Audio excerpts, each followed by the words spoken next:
Hi, I'm Michael Scott. And I'm Ryan Wieber. And I am Travis Boles. And this is the commentary for RvD2. So I guess we're gonna. These are some lovely opening titles. Sit through the titles here. Thank you. They are much nicer than our original. They're epic. They are very Superman. They're very sort of Superman inspired. I wanted to do something. We had the cheesy on screen, whoosh, you know, the fly-ins and stuff, and that was kind of fun. But we wanted to do something a little more epic to fit the epic feel of That's almost the rest almost of I it. going didn't shoot overboard. the shot, but I shot that shot. Yeah, these were the first things we shot. The little things we shot basically chronologically through the film. For the most part, a few things that we didn't shoot, like what we're coming up to here now. The long shot right here. This was towards the back of the shoot. Was later because we practiced and practiced and practiced so we could do this really long shot. Oh my gosh, it was difficult. And can we, between the three of us, can we remember how many takes we did? I think it was 6. I think it was either 6 or 8. Yeah. And there was nothing catastrophic. There was nothing really funny about the flubs. It was just we got a steady cam for RvD2, and we pretty much only used it for the shot. Glide cam. It was Glide cam. Glide cam. The rest of it was pretty. We like the handheld look, and the glide cam itself is not as stable as a steady cam, so it's still got kind of the handheld feel, but it is also smoother. A lovely float that was extremely important for that shot because there's so much going on, and I'm so close to these sticks whirling around this $4,000 camera that I had to be sharp. We got the camera got hit. I'll point it out. I'll point out the shot where the camera got hit, but it got hit and knocked off the little infrared. You can see us talking about it a little bit in the documentary. If you you can flip over to that. That's true. But so I'm super proud of this one coming up. Love shot this. Here. And usually talk about how I used. Do we talk about how we use 250-watt bulbs to light? We see it a little bit. We see us doing it. We're lighting from above us to get the. There was so much light in there already, but when we got to the location, I was looking for opportunities to add some light. And once I saw that we were going to do, once they started explaining to me this catwalk sequence, I got so excited about it. It is my favorite sequence in the movie, and I wanted to use the grating above their heads to throw. I love that shot.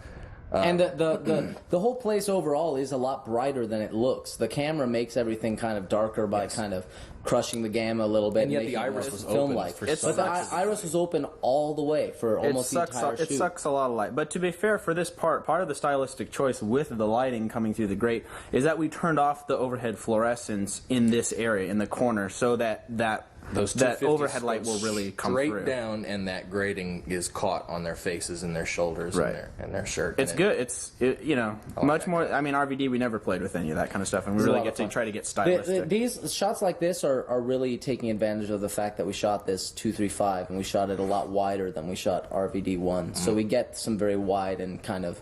Epic we did kind of so fast right here. Oh man, I got knocked into the wall so hard at one point during that. Damn near came off of that makeshift dolly. Little dolly we had, yeah. And I remember the wall stuff. That shot where I kicked him really hard. I kicked him really hard. I wish we'd gotten it on tape because right after he's like, "Oh, that was hard, man." He was really like. It doesn't look anywhere as bad as it was in real life, which is really unfortunate because I thought it was going to look great when we were doing it. I'm like, do it, man. Yeah, he's break like, my ribs. Yeah, and then complained afterward. He's like, "That was hard, dude." But it was. I thought it was. It looks pretty good, but it doesn't look as good as maybe it could. And a lot of people complain. A lot of people are like, "Oh, the punches and kicks don't look real." It's like, well, ironically, they are real, and that's what makes them look less real. I think. Right. That shot right there. Yeah, that's was where I hit the camera. Yeah. And it flips out. Yeah. Yeah. But this went on a little bit longer in the original cut and the way we shot it. This whole little struggle, and then we ended up just cutting to me grabbing the saber. But it was me going kind of back and forth and him staying in front of me and stuff. And remember that? It just didn't work. There was a lot of stuff that we shot that didn't end up in it. We had to condense. Including omitting a whole sequence. I remember didn't we send Brandon out that night for black fishing line or black sewing thread so that we could do that? No, somebody ran up to Walmart. We did. Someone ran up to get some thread to do all that stuff.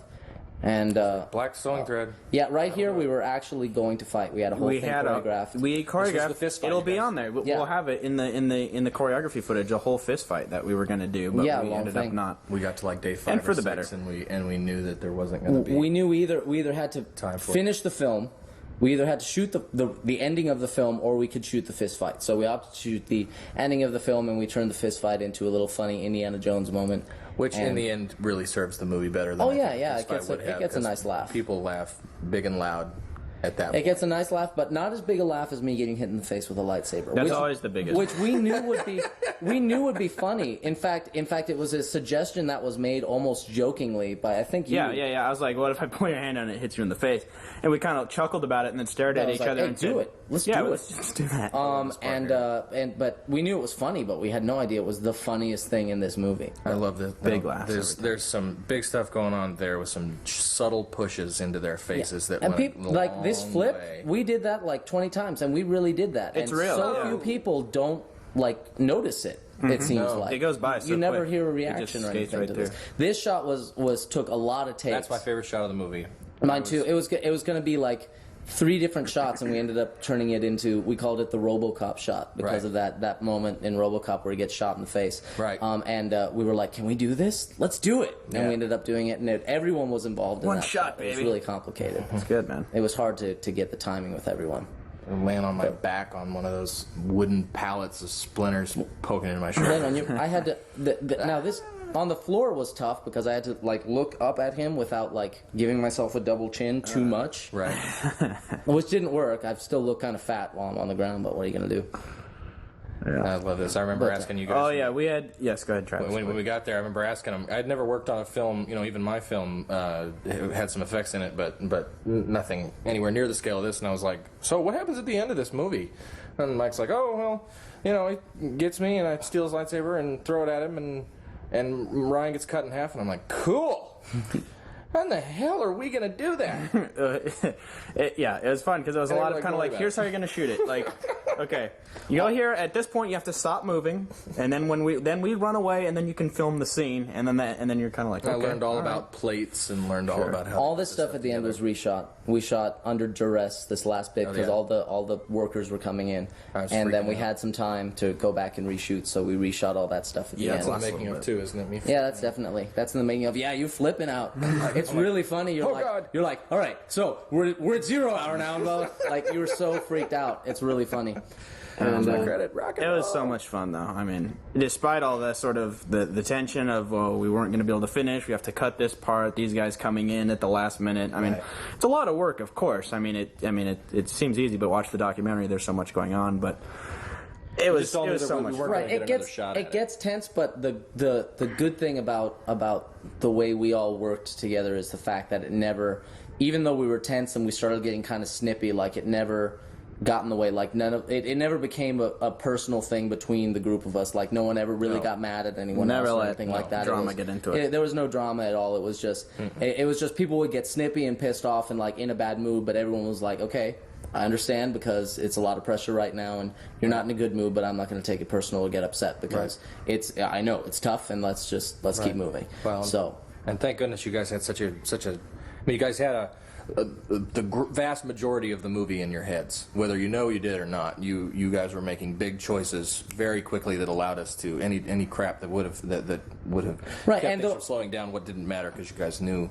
Well, and the way we're shooting allows us to be very like we know to just keep moving and like it's very important. Make a decision immediately. If it turns out to be the wrong one, we have time to change it. But the more time we spend standing around and not making decisions, the less time we have. Most of the time, I think one good thing about the way that we work together is we're usually on the same page. Right. Usually we have the same ideas, even if we don't talk about them. I'm sure you saw that, Travis, where it's kind of like, okay, how are we going to do this? And we're both kind of like over here, looking down. Yeah, you finish each other's sentences when it's really rocking. The good thing about shooting digital and all this stuff and how quick we can work is that when we do disagree, we usually can just shoot it both ways. We usually just do it both ways and figure it out later. Well, and you shot on this HVX, which I had never shot on before this project, and you're able to do a take and in 2 button presses in 5 seconds watch that take, and everybody can gather around and watch that take, and it changes everything, and it made every one of these shots A+ because we were able to do a take, talk about what we didn't like, and then change it. We were honing it in every time. I mean, every time we would look at those and say, "Ooh, you know what? Let's just do this." Ooh, let's just. I think we got a lot still left to talk about, so we're gonna go through this again. I think we're gonna do just a quick second commentary because this is a really short movie,